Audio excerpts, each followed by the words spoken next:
الرحیم۔ عزیز سامعین،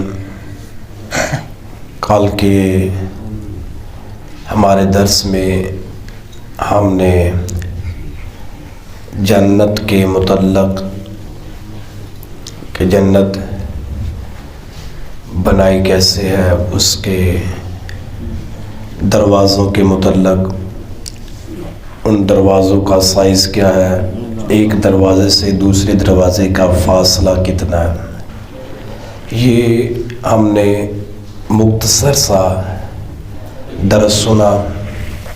آج اسی کو آگے لے کر چلتے ہیں کہ وہ جنت جس کا ہم نے یہ اجمالی سا خاکہ اپنے ذہن میں بٹھایا، اب آیا کہ اس جنت کے اندر جو کمرے ہیں، ان کمروں کا انداز بنانے کا کیا ہے، کس چیز سے ان کو بنایا گیا۔ تو اس سلسلہ میں یہ حدیث مبارکہ ہماری رہنمائی کرتی ہے۔ میرے اور آپ کے لجپال آقا مدینے کے تاجدار صلی اللہ تعالیٰ علیہ وسلم نے اس کو بھی بیان کرتے ہوئے فرمایا، ان فی الجنت غرفۃ یری ظاہرها من باطنها وباطنها من ظاہرها۔ فرمایا کہ جنت کا کمرہ جو ہے اس کی خوبصورتی اس انداز کی ہوگی، اس کا جو ظاہر ہے وہ باطن نظر آئے گا، اور باطن جو ہے وہ اس کا ظاہر نظر آئے گا۔ اس قدر خوبصورت انداز سے وہ کمرہ بنا ہوگا،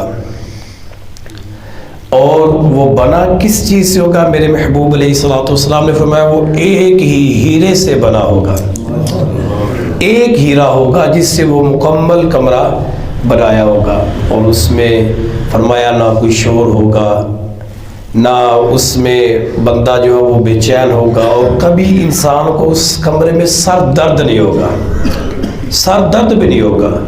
اب یہاں پر فار ایگزامپل اگر ہم دیکھیں کوئی بندہ سونے کا ایک مرلہ بھی تعمیر کر لے نا، ایک مرلے میں سونے کا گھر بنا لے، تو وہ بندہ بے چین رہتا ہے، کوئی چرا نہ لے، اس سے کوئی چھین نہ لے، یا اسے ایسا نہ ہو، یہ گارنٹی نہیں کہ وہ اس میں سکون میں رہے گا۔ مگر فرمایا جو وہ ہیرے کا کمرہ ہوگا اس میں بندہ اس قدر سکون محسوس کرے گا کہ اسے سر درد بھی نہیں ہوگا۔ اللہ اکبر کبیرہ۔ بلکہ اب اس کی تفصیل جو ہے نا، حضرت ابو ہریرہ رضی اللہ تعالیٰ عنہ سے مروی حدیث مبارکہ آپ روایت کرتے ہیں کہ کریم آقا علیہ السلام نے جب یہ اجمالی سا خاکہ بیان کیا نا، تو صحابہ کرام رضوان اللہ تعالیٰ علیہم اجمعین عرض کرتے ہیں کمرے والے تھوڑی سی تفصیل ہی بتا دیں کہ وہ جو کمرہ جنت تیار کی گئی ہے اس کا گارا کس چیز کا ہے، اس کی اینٹیں کس چیز کی ہے۔ اب صحابہ نے یہ تفصیل پوچھی۔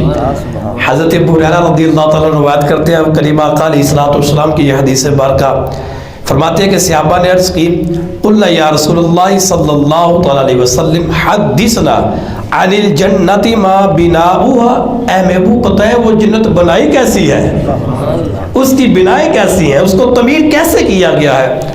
تو محبوب علیہ السلام نے آگے سے یہ نہیں فرمایا صحابہ مجھے سوچنے کا وقت بھی دو، میں پوچھ کر بتاتا ہوں، میں تھوڑا سوچ لوں کیسے بنی ہے۔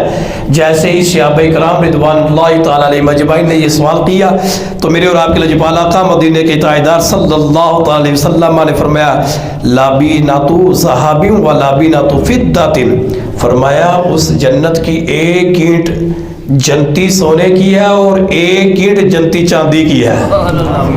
فرمایا ایک اینٹ چاندی اور ایک اینٹ سونے کی، اس انداز سے اس جنت کو تیار کیا گیا، اور ساتھ میں فرما دیا وَمِلَاتُهَا الْمِسْكُ الْأَزْخَرُ، فرمایا اس کا جو سیمٹ ہے نا وہ کستوری کا ہے، یعنی جو اینٹوں کو آپس میں ملانے کا کام کرتی ہے نا چیز، فرمایا وہ کستوری ہے۔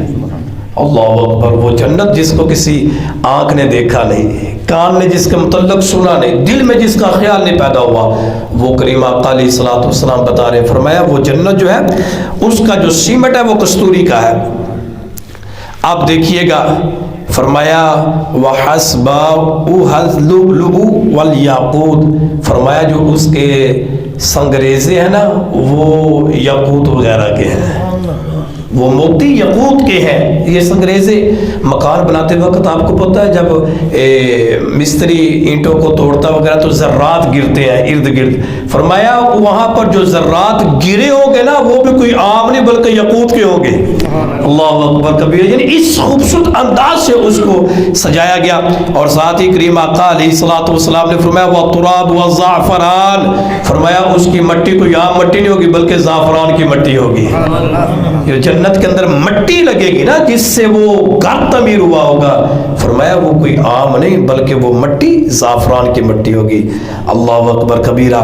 اب دیکھیے گا یہ کریم آقا علیہ الصلوۃ والسلام نے اس جنت کے مکان کی تفصیل بتائی. اب اس کی جو مصنوعی حیثیت ہے اس کو میرے نبی کریم علیہ الصلوۃ والسلام نے بیان کیا. آقا کریم علیہ الصلوۃ والسلام فرماتے ہیں من يدخلها ينعم ولا يبعث، جو بندہ بھی وہاں داخل ہوگا وہ ہمیشہ حشاش بشاش رہے گا، غم پریشانی اس کے قریب بھی نہیں آئے گی، وہ حشاش بشاش رہے گا. اور کیا ہوگا فرمایا وَيَخْرُدُ وَلَا يَمُوتُ، وہ اس میں ہمیشہ رہے گا، اس کو موت کا ڈر بھی نہیں ہوگا. یہ بھی نہیں کہ اب میں اس جنت کی نعمتوں میں آ گیا، اب اس کی میں نے بہاروں کو لوٹ لیا تو گویا کہ پتہ نہیں اب کتنی دیر رہوں گا کتنی دیر نہیں رہوں گا. فرمایا نہیں وَلَا يَمُوتُ، وہاں پر موت بھی نہیں ہوگی، موت بھی وہاں پر نہیں آئے گی، وہ ہمیشہ ہمیشہ وہاں پر رہے گا.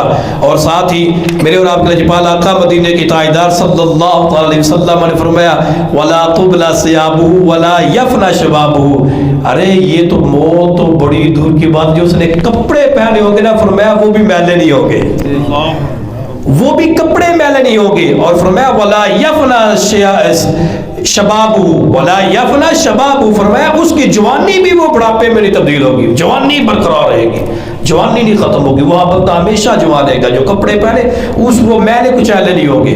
اللہ اکبر کبیرہ.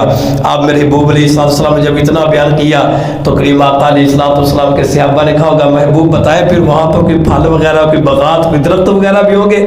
تو اس سلسلہ میں بھی کریم آقا علیہ السلام نے رہنمائی کی اور یہ بتایا. فرمایا جنت کا جو درخت ہے نا اب اس کی کیفیت کو بیان کیا. فرمایا ان فی الجنۃ لشجرۃ، اے صحابہ جنت میں ایک درخت بھی ہوگا، جنت میں درخت ہوگا. اب اس درخت کی کیفیت کیا سنیے گا، ذرا اپنے ایمان کو تازہ کیجیے گا. کریم آقا علیہ السلام نے فرمایا جنت میں ایک درخت ہوگا یسیر الراقب من ذلھا مئۃ عام، فرمایا اس کا سایہ اتنا ہوگا کہ اے سوار بندہ جو ہے وہ سواری پر بیٹھ کر 100 سال چلتا رہے گا، فرمایا اس کا سایہ پھر بھی ختم نہیں ہوگا. اللہ اکبر کبیرہ. اس جنت کے درخت کی کیا بات. اب آیا کہ اس درخت پر کوئی پھل بھی ہوگا، اگر ہوگا تو وہ کھانے کا انداز جنتیوں کا کیا ہوگا. اللہ اکبر کبیرہ. عزیز سامعین یہ یاد رکھیے گا جنت تیار ہے، ہمیں اس کے لیے تیاری کرنی ہے. وہ تیار ہے، بالکل تیار ہے جنت، مگر ہمیں اس کے لیے تیاری کرنی ہے. اب وہ تیاری کیا ہے؟ وہ نماز ہے، وہ والدین کا ادب و احترام ہے، وہ حقوق اللہ حقوق العباد پورے کرنے سے ہوگی. اب دیکھیے گا جب کریم آقا علیہ الصلوۃ والسلام نے فرمایا کہ وہ درخت ہے تو صحابہ عرض کرتے ہیں کملی والے پھر بتائیں اس درخت کی بناوٹ کیسی ہے، اس کو وہ کیسے بنا ہے، اس کا انداز کیا ہے، خوبصورتی کتنی پیاری ہے درخت کی. تو محبوب علیہ الصلوۃ والسلام نے فرمایا ما فی الجنۃ شجرۃ الا وساقها من الذهب من ذهب، فرمایا جنت کے جتنے درخت ہیں ہر درخت کا جو تنا ہے وہ سونے کا بنا ہوا ہے، ہر درخت کا تنا سونے کا بنا ہوا ہے. اور ساتھ میں فرمایا جو پھل کھانے کا جنتیوں کا انداز ہوگا، محبوب علیہ السلام مدینے شریف میں بیٹھ کر اس انداز کو بھی دیکھ رہے ہیں. اللہ اکبر کبیرہ. اب دیکھیے گا انداز کیا ہے پھل کھانے کا. میرے محبوب علیہ السلام نے فرمایا ان اہل الجنۃ یاکلون من الثمار الجنہ، فرمایا جو جنتی ہوگے نا وہ جنت کے پھل کھائیں گے، جنتی جنت کے پھل کھائیں گے. اور انداز کیا ہے وہ سنیے گا آپ ذرا. فرمایا قیاماً کھڑے ہو کر، جنت کے پھل کھڑے ہو کر کھائیں گے. اگر کسی کا دل کھڑے ہو کر نہیں کرتا، وہ کہتا نہیں یار میں نے کھڑا ہونا بیٹھ اب یہاں پر پھل کھانا ہے تو ٹہنی تک ہاتھ جانا ضروری ہے. اگر درخت سے اتار کر کھانا تو ٹہنی تک ہاتھ ضرور جائے پھر جا کر کھائیں گے آپ. اب اس کا جنتی کا دل کرتا یار میرے کھڑا نہیں ہونا, میرا دل کرتا میں بیٹھ کر کھاؤں. تو کریم آقا صلی اللہ علیہ وسلم نے فرمایا وقعوداً, وہ بیٹھے بھی کھا سکتا ہے. درخت کی جو ٹہنی وہ اس کے قریب آ جائے گی, جہاں تک اس کی بیٹھے میں حالت ہوگی نا بیٹھتے ہوئے, فرمایا وہاں تک وہ ٹہنی ہے, وہ بیٹھے کھائے گا. اب کسی کا دل کرتا نہیں یار میں نے تو لیٹ کے کھانا ہے, اللہ اکبر کبیرہ, اب دل کرتا میں نے لیٹ کر کھانا ہے, میں نے نہ کھڑے ہونا ہے نہ میں نے بیٹھنا ہے, میں نے لیٹ کر کھانا ہے. فرمایا وَمُضْطَجِعِينَ, اب وہ لیٹ کر بھی کھا سکتا ہے, وہ ٹہنی اور قریب آ جائے گی اس کے پاس, فرمایا وہ لیٹے لیٹے بھی کھا سکتا ہے. اللہ اکبر کبیرہ. اب وہ جو پھل کھایا اس کی کیفیت تو بیان کی, آگے محبوب علیہ السلام نے یہ بھی بتا دیا اس پھل کا رنگ کیسا ہوگا, اس کی خوشبو کیسی ہوگی, وہ پھل جو ہے وہ محسوس کس انداز کا آتا ہوگا. اللہ اکبر کبیرہ. جب یہ بتایا تو آگے کریم آقا علیہ السلام نے فرمایا اس کا ذائقہ, اس کا رنگ, اس کی بناوٹ کیسی ہے. محبوب علیہ السلام نے فرمایا اشد بیاضا من اللبن, اگر تم نے اس کا رنگ دیکھنا ہے تو اس کا رنگ دودھ سے زیادہ سفید ہوگا. سبحان اللہ. اس پھل کا رنگ دودھ سے بھی زیادہ سفید ہوگا. فرمایا واحلا من العسل, اور اس کے ذائقے کی بات کرتے تو وہ شہد سے بھی میٹھا ہوگا. سبحان اللہ. شہد سے میٹھا ہوگا. اور فرمایا اس کا جو انداز ہے کہ وہ کس قدر نرم ہوگا, تو کریم آقا علیہ السلام نے فرمایا اگر تم ہاتھ لگا تو وہ مکھن سے بھی زیادہ تجھے نرم نظر آئے گا. اللہ اکبر کبیرہ. اب کھایا پھل ہم دنیا میں پھل کھاتے ہیں تو ظاہر سی بات ہے وہ گٹھلی وغیرہ آ جاتی ہے, بی وغیرہ آتے ہیں, یہ وغیرہ بیج وغیرہ, تو انسان ان کو نکالتا ہے, پھر کھانے میں تھوڑی سی ظاہری بات ہے کہ منہ کے اندر بیج وغیرہ آ جائے تکلیف بھی ہوتی ہے. تو کریم آقا علیہ السلام نے فرمایا وَلَيْسَ لَهَا عَجْبٌ, اس کے اندر گٹھلی بھی نہیں ہوگی, ایسے مزے سے تم کھاؤ گے. اب یہ سارا کچھ اجمالی خاکہ بیان کرنے کے بعد فرمایا اعدت للمتقین, یہ تیار کی گئی ہے متقین کے لیے. اللہ اکبر. متقین کے لیے یہ تیار کی گئی ہے, جو متقی بندہ ہے اس کے لیے جنت کی نعمتیں, جنت کی بہاریں. یہ جو آپ نے خاکہ سنا جمالی سا عزیز سامن, ہم نے یہ اجمالی خاکہ سنا ہے. اب اس میں یہ بھی ہے کہ جنت میں جو لوگ رہیں گے جب کھائیں پیئیں گے ظاہر سی بات ہے پھر ان کو رفع حاجت کے لیے بھی جانا ہوگا, ہے انہوں نے نہانا بھی ہوگا, اس کا انداز کیا ہوگا. پھر وہ کمرے جو ہے آج ہم کمرہ بناتے ہیں کہتے ہیں کہ اٹیچ باتھ روم بنائے, ساتھ میں اس کمرے میں ایسا انداز ہو کہ ساتھ ہی ایسا دروازہ ہو کہ ہم باہر بھی جا سکیں, دوسرے دروازے سے اندر بھی آ سکیں. اس طرح کی کیفیت بھی ہوگی جنت کے کمروں کی کہ بندہ ایک کمرے میں داخل ہوگا, دوسرے سے نکل کر اللہ رب العزت کا دیدار کرے گا, تیسرے سے فرشتے آتے ہوں گے, اس کی حوریں آتی ہوں گی, اس انداز سے کمرہ بنا ہوگا. تو یہ کیفیت ہے. مزید آگے جا کر مزید اس کی تفصیل محبوب علیہ السلام نے بیان کیا ہے, مگر عزیز سامعین یہ تیار کی گئی ہے متقین کے لیے. یہ آپ نے ذہن میں رکھنا ہے. جنت تیار ہے مگر ہمیں اس کے لیے تیاری کرنی ہوگی. یہ ہمیں تھال میں جو ہے نا وہ نہیں دی جائے گی. جس نے کلمہ پڑھ دیا وہ جنت میں جائے گا تو ضرور, مگر اعمال جو ہے وہ ضروری ہے. اعمال کی بنیاد پر ہی جو انسان کا وہ مقام بلند ہوگا. اللہ ہمیں سمجھ عطا فرمائے, اللہ ہمیں جنت کی تیاری کرنے کی توفیق عطا فرمائے. وہ اعمال جن کے سبب بندے کا جنت میں داخلہ ہوتا ہے وہ اعمال ہمیں کرنے کی بھی توفیق عطا فرمائے, اور دکھلاوے سے بچنے کی بھی اللہ توفیق عطا فرمائے. اللہ محبوب کا صدقہ احکام شریعہ پر چل کر زندگی گزارنے کی توفیق عطا فرمائے.